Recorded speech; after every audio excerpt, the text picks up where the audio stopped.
teacher educators in this project have dealt with and continue to deal with questions like, how do you recognize homophobia? How do you disrupt homophobia?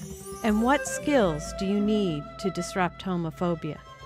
This project is not an evaluation of what and how these teachers are doing, but rather an investigation of what they are doing and how they make sense of their efforts. The teachers all collaborated by choosing their words, the places they were filmed, and the format of their stories.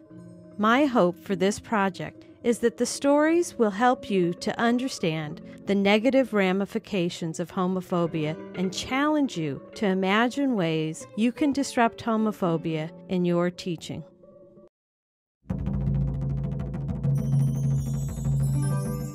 As I sit back and I reflect upon how sexuality was talked about throughout my life, I think the words "don't talk about it" seems to be a theme that's been fairly consistent throughout all of my experiences. I'm not exactly sure why, but I think it's mainly because I'm a heterosexual man and people just assume that talking about sexuality, especially the experiences of gay and lesbian, bisexual men and women, are no interest to me.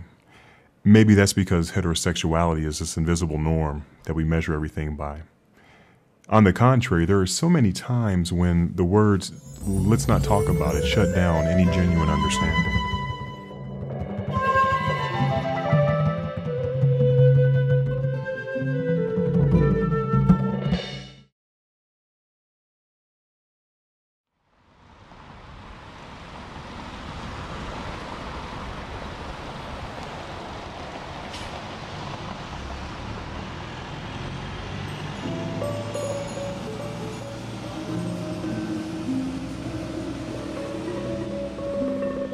As I get older, I realize that institutions have places that are marked out depending on people's identities. Churches are the same way. In the all-black missionary Baptist church where both sides of my family attended, where my mother's father was an associate pastor, my grandfather was a deacon, this was no different. The mothers of the church, they had a place in the church, in the sanctuary, where they would sit. Next to them sat the deacon board. They sat immediately to the right of the mothers of the church in the first 3 pews. Now, the general congregation, we kind of fit in wherever there were seats available. But it was the choir where you got the most interesting mix. See, the choir had young people, old people, deacons, mothers, general congregation, visitors, and the gay men and women of the church. It was a commonly accepted practice to allow some controlled visibility of gay and lesbian members of the church in the choir. But the choir was where the invisible could be seen. Gay members of the congregation seemed to use the choir as a retreat from the rigidity of the minister's interpretation of the sexual politics of Christianity. Gay and lesbian members of our church used the choir as a support network, as a way to live within a culture that was tolerated within the church, but was not necessarily talked about very often. What was interesting, though, is there were times when the expression of gay members of our church became visible. Usually a direct response to that, there was some sort of a full sermon that was dedicated to the sanctity of heterosexual relationships. And within our church, sexual control was regained and the gay members of the congregation could exist. But once again, they better not talk about it. The first gay man I knew was a gentleman I'll affectionately call Uncle. Uncle was a friend of the family who ran in a larger group of family friends where I grew up in North Carolina. And Uncle was just that. He took a lot of care with my brother and I in making sure that we had adult male guidance, that we had caring, that we had support. At this time, this was crucial because my family had no blood relatives in this small town in North Carolina. Uncle would take us shopping. He'd have us over for long weekends where we might barbecue, go see a movie, go bowling, just hang out with other young people. I remember that my father told my brother and I that Uncle was gay. Now, at 9 or 10 years old, we knew what the term meant, but we really didn't think about it as anything other than a term. We never thought about what it meant in relation to loving relationships, where lovemaking was normal, where we saw our parents at functions with their husbands and wives or their significant others when they were in heterosexual relationships. For my brother and I, there was no concept of some of the larger issues that Uncle faced because he was gay in our small circle of friends or in the larger Southern North Carolina community. Right or wrong, no one, not our parents, not Uncle, ever asked us what we wanted to know about Uncle's situation either. It seemed that everything was cool. Uncle seemed to fit in just fine. Although we never saw him with anyone at gatherings, he mainly hung out with the kids. As I get older, I wonder how this must have made Uncle feel. There was this one day where the kids got a more complete picture of Uncle's life. Every Sunday, my play aunt Cece would take us to Sunday school. Sometimes we would stay for morning service, or on most occasions we would leave early and we'd go eat breakfast at Uncle's house. On this morning, we did just that. We left church early and we went to Uncle's. We got to his apartment and Uncle greeted us at the door in a robe, which wasn't uncommon for a man who liked to party hard on Saturdays. We sat down in his living room and he went into the kitchen to grab some juice, coffee, toast, grits, whatever for starters. In what seemed like a camera flash, a man emerged from Uncle's bedroom in underwear. He didn't look at us. He just crossed the narrow hallway into the bathroom. All the kids, we sat there in complete and total shock and disbelief from what we just saw.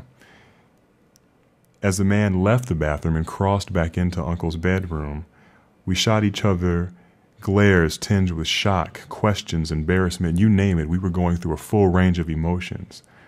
Before any of us could speak, our Aunt Cece held up her finger and remarked, "Don't you say a word." How could we not say a word with so many questions? I mean, what happened in that bedroom? Who was this guy? Is this what gay is? Is this what we need to understand? Anyway, we had to let it go. Arthur brought out the food, and between nibbles of toast and sips of coffee and juice, we did just that. We didn't say a word.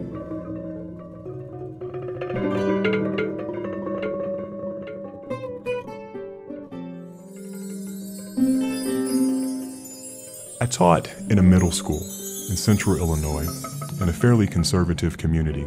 I went to college in this community, so I was familiar with some of the beliefs. As a middle school teacher that was untenured and committed to social justice issues, myself and two colleagues were working with a social justice curriculum that talked about issues of classism, racism, sexism, linguistic bias, and we were hoping to get to homophobia. The students were fairly receptive to the curriculum that we were using. And one day in our conversations about sexual bias, a student brought up the issue of gay and lesbian marriage. Well, this, of course, stimulated a heated debate among probably the most vocal members being in support of gay and lesbian members, and some reluctant classmates either remaining silent or expressing dissenting opinions rather sparingly. Well, my colleagues and I were very excited about the discussion that transpired in the class that day. Since I was a new teacher in the building, wasn't quite sure how the administrative politics of the building worked. So one of my colleagues suggested that we speak with the principal about our ideas, about what we wanted to do with the curriculum. We did just that.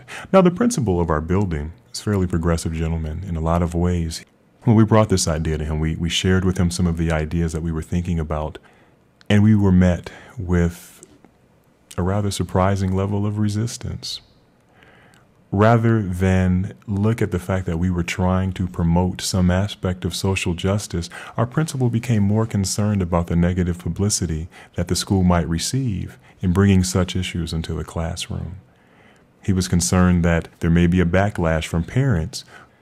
At any rate, the final straw came when he expressed to two of the three of my colleagues, that we had not been tenured yet at that school. Our mouths fell open. We couldn't believe that he was threatening us with not being allowed to come back and practice in this school because we wanted to talk about the issue of homophobia within our classrooms. When we left the meeting, we talked about it as a team of professionals, and the next day we decided to go back to the students and talk with them about it. And at that moment, we became mortal to our students, because here students could see that everything that dealt with social justice was not in fact just, and that there were always limits. Unfortunately, the only thing that we could do with our students was leave them with some encouragement and hope that they would pursue studying the topic individually on their own and finding their own place to talk about these issues, but we couldn't do it here. And finally, that theme ran its full course in my life. Robert, you just can't talk about it.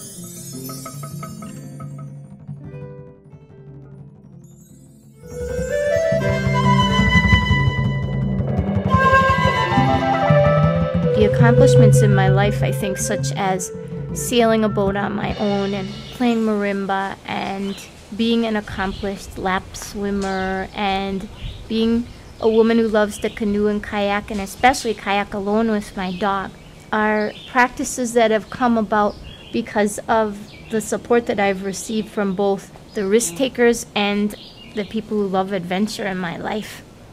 I just want to model that for my pre-service students as well, because I think it's important that we model for our students even beyond understandings and awareness of people with difference, but how to understand that within themselves and how to live life with a passion and a joy. But when students look at difference in terms of the only way that I can handle this is by categorizing it and controlling it, they misrepresent and distort others' ways of being.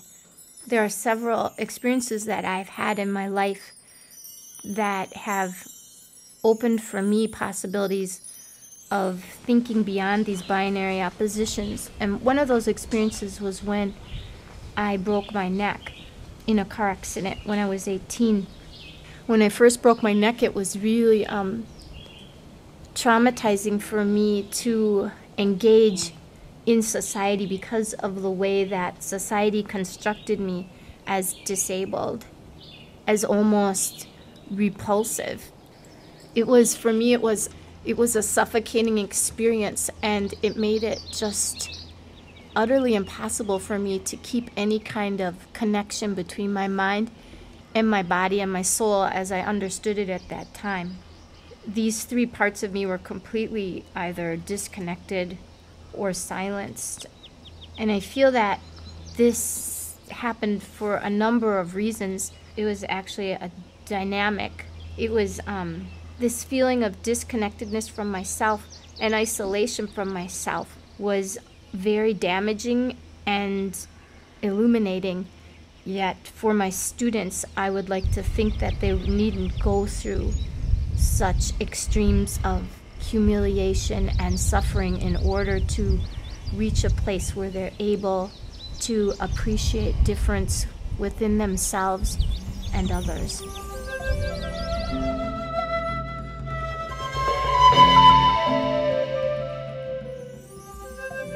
Another personal narrative that I find valuable to share with my pre-service students is a story about a woman that supported me with getting up in the morning.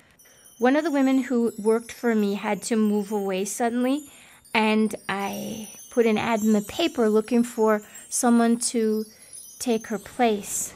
Although these women are actually each irreplaceable, but nevertheless. A woman answered the ad named Violet, and she came to my house for an interview, which is the way that I handle this. There was something about her that I couldn't quite pin down, but it didn't really concern me during the interview because it's usually those moments when I can't pin someone down that intrigue me rather than frighten me about a person. Towards the end of the interview, my son's dad stopped by the apartment and we connected in the bedroom for a moment when I went in to pick up some forms for Violet to sign, and Saul proceeded to point out at the living room and then to point at his private parts and to shake his head. And I thought he was like losing his mind, and I didn't know what he was talking about. And so I just told him to chill out. And I went back out to the living room and finished the interview, and Violet left, and Saul walked out and said, "Lisa, I wasn't losing my mind. I was just trying to explain to you that Violet isn't just Violet, that Violet's a man." And I said, "How do you know that, Saul?" And he said, "Because of the handshake." And so for a couple of days, I felt a little uncertain what to do in this instance, because the women that I hire come into my life in a very intimate context with helping me get dressed and get up in the morning. I called my friend and asked him what I should do, and he said, "Well, did you like her?" And I said, "Yes." And he said, "So why are you asking me what you should do?" It was a simple statement, but it was very enlightening in the moment. So the next day, Violet came over to finish signing some of the forms, and we went in my bedroom, and she sat down on the bed and said, "Lisa, sometimes things don't seem as they are." And then Violet continued on to explain to me that she was in the middle of a sex change operation, and would I feel comfortable having her still support me in the morning. And I just smiled and told her, "I kind of thought that was the situation, and I'm still happy to have you." She seemed kind of surprised and said, "How did you know?" And then I said, "Because Saul told me it was your handshake." And she was so funny. She slapped her leg and just said, "Oh, I knew that there was something that I was messing up on." It was a cool moment, though, where we were just totally honest with each other. One of my friends even said to me since then that it's important that sometimes when people are going through sex change operations, that we support them too in some of those little nuances of identity that they might want to be, informed about. Violet worked for me for several months and was a wonderful caretaker, and my son adored her, and she taught him a lot of stuff on the computer.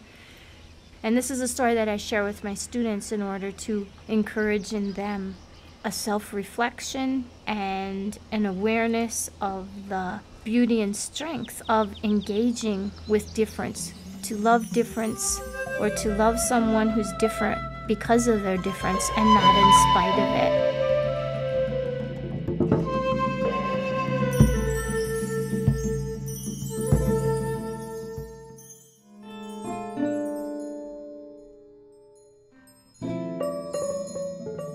Being involved in theater has been a very important part of my life, and working in theater, whether I was performing or working backstage, gave me one of the first places in my life where I could really feel at home.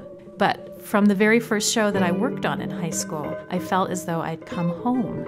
And that's the best way that I can think of to express it, particularly as someone who had moved around a lot in my growing up years. But I loved it. So I made friends, and I started to have a social life, as well as an identity, and a sense of belonging to a community. From my perspective at that point in time, the theater was a place that was very accepting of a range of identities, which included the emerging sexual identities that several of my friends had. And this community, this theater community, was much more accepting than a lot of the other subgroups or communities within that high school. That fact was really important to me. At the time, when I was 15 or 16, I didn't have a clue about my own sexual identity. And I also, looking back, I realized I didn't even have the language to describe my friends' sexual identities. But I liked the safe space that theater seemed to provide for all of us.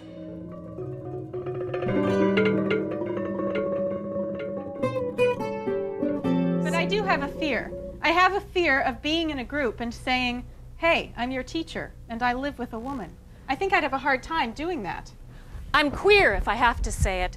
I'm queer. So it's really hard for me. There's dissonance when somebody says, "Well, are you a lesbian?" To say yes means you're putting me in a category where I don't know if I belong. I'm in a relationship with a woman, though I may not identify as a lesbian. I think I'm at a different place in my pride as a Latina than my pride as a lesbian. If I were at a cocktail party, for example, I'd be happy to contribute to the conversation based on my standpoint as a Latina, but depending on the crowd, I wouldn't so necessarily say, "Well, I'm a lesbian, and this is how I feel."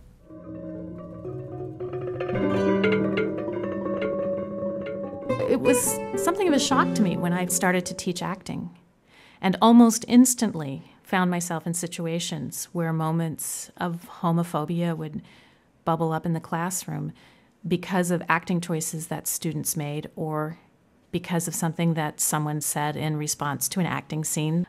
I've thought so often about how much of our individual identities get engaged in the practice and the study of theater, in doing acting work. So it was inevitable, I think, that issues connected to something like sexuality should just inevitably kind of burble up in that classroom setting. But at the same time, I feel like I was really naive and just completely taken off guard because without even knowing it, all of the years that I had been engaged in theater before that, I'd been living in a very protected space. Plus, I'd never planned to become a teacher. My intention always was to pursue acting. And I very quickly discovered that being a good actor didn't necessarily translate into being a good teacher of acting. I just barely started to identify as a lesbian, which made my efforts to address homophobia even more difficult for me because my own emerging identity became tangled up in my efforts to address some of the situations that came up in class. So a big part of me coming back to school has to do with the fact that ultimately I wanted to be a better prepared teacher at the very least, particularly in those teaching moments where volatile discussions just erupted in the classroom. And particularly for me anyway, discussions surrounding race and sexuality, which were two things I'd never learned to talk about openly, but certainly two of the biggest unspokens in my life to that point. One of the things that I find very significant when I look back on my early days of teaching is that I had no vocabulary with which to talk about either race or sexuality. And the moments when those kinds of discussions come up in a classroom are so highly charged. There's so much that is suddenly on the line. I really feel sometimes that I'm haunted almost by the memory of moments in which I wish I could have done better. Some of my stories are connected to moments when, even fleetingly, I felt as though the class and I were able to work through a moment.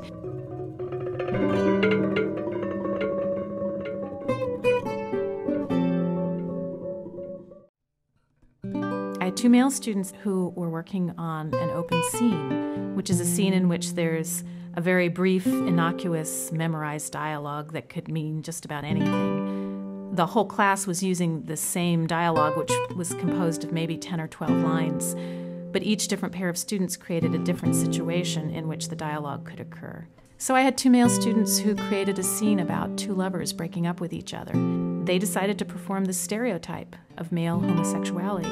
They performed the scene using really high-pitched voices, using a mincing walk, flapping their wrists, and doing the stereotype. But one of the things that I recognize, one of my tools as an acting teacher and teacher of Stanislavski-based acting or realistic acting, is to be able afterwards to ask students whether or not this scene that they have just seen performed for them is a believable or a truthful representation of a relationship between two people. And in this case, two people who are very connected to each other emotionally. In my class at that time, we could start peeling back a little bit some of those layers of what's really going on in the scene. As a class, we talked about this scene, and I asked the actors if they would be willing to perform this scene again, but to do it again this time like they really meant it, like they really cared about each other, instead of focusing on performing the stereotype.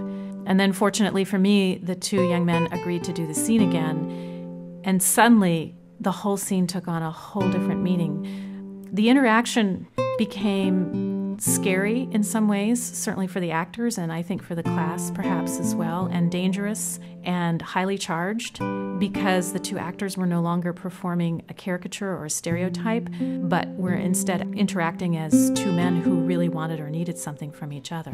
So the scene provoked ultimately a very intense discussion within the class. Some of the students in the class said that they felt like the first version of the scene was great, and they questioned why I'd asked the two students to do it again. They would say things like, you know, they do this on TV all the time. And the students were right, actually. I mean, at that time, television sitcoms usually presented a very stereotypical or stock, cartoony version of male homosexuality. if they even presented any homosexuality at all. Lesbian, bisexual, or transgender characters were just plain absent from network television altogether. This definitely was the period of time before someone like Ellen had come out of her closet on her television show. So as a class, we talked about television and whether television attempted to represent realistic or everyday interactions between people, whether it was still dealing with stock situations and stock characters. We discussed some of the differences between theater and television, acting on the stage, and theatrical realism. And it was a difficult conversation to wade through because some of the students, I think, felt betrayed because they do see these portrayals in so many places, including in the media, on TV. And I had to recognize in that moment that there was a difference in my own understanding of what acting is. And I also had to think about how I had come to that understanding.